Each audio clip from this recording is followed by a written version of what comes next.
I made a video in which I told people to prepare for a writing conference, but I forgot the most important thing. What do you wear? My name is Gina. I'm an author, editor, publishing professional. I help you make your writing better. This is definitely not a stupid question. I can't believe I didn't address this in the first video. Everybody is worried about what they are going to wear. So we are going to keep in mind that this is a professional conference, but it is not like a corporate conference. This is a professional conference, but of creatives and of people who work at home in their pajamas by themselves mostly. So we are going to be like professional and like fully dressed, but also on the more casual side. And if you're like, okay, but what does that mean? Yeah, you're not alone, okay? I'm going to explain it. So the uniform, the most common thing that you are going to see is like well-fitted and in good condition jeans. And like, yeah, they can be torn up, but it's like artsy tear up, not like I actually tore my jeans up and they're like actually falling apart. Like jeans, adult grown-up jeans, and then like a fandom t-shirt or a plain t-shirt that is also like fitted well and clean and doesn't have bleach stains on it,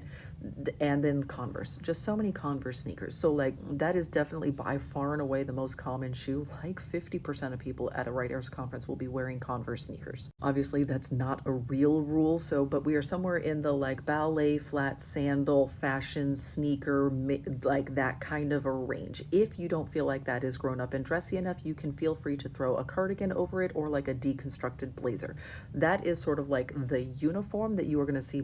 Easily 50 to 75% of people in the room are going to be wearing some variation of that. Jeans are totally okay. I do not see a lot of athleisure wear, and I definitely don't see a lot of sweats and or pajamas, even though that is what we all tend to wear when we are working at home and like tapping away on our little laptops. That is not what we wear out to this conference. It is still a professional conference. Even if you are not holding any professional responsibilities, there's a very high likelihood that you will bump into somebody that you do want to work with professionally, and we want to treat it as such. Now, if you are a person who hates hard pants or does not want to wear hard pants, I usually opt to go the dress route. So I usually will wear like a cotton dress, something that I can throw a belt around it and some sandals, and all of a sudden I look like a grown-up. A cardigan goes on over it very easily.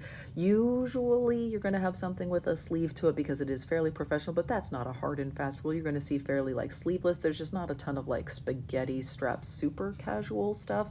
This is, like I said, a grown-up professional conference. Most of them will not allow anybody to register if they are under 16 or sometimes under 18. So we're not dressing like high school or like we're going to college classes. This is more like business casual. On the other side of that, though, you are unlikely to see anybody in a full-on corporate suit. There are not going to be any ties there. There are going to be very, very few button-ups, and they're going to be like untucked and kind of slouchy. They're not going to be very crisp, lawyerly button-up shirts with ties and like fitted lined suits and like real genuine dress shoes. There will be people who wear high heels, but they're like quirky, artsy, fun high heels.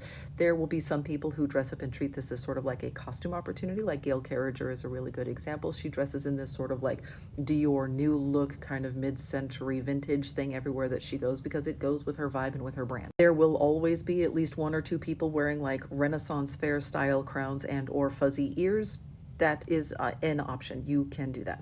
You probably remember what your high school teachers dressed like, and if you think of all of them except for the gym teacher, that's probably the range that we are looking for. That is sort of what we are looking for. There will be some people in dresses, there will be some people in like adjacent to a suit kind of casual professor look, then there will be all the way down to like jeans and sneakers. Like that's sort of the range that we are in.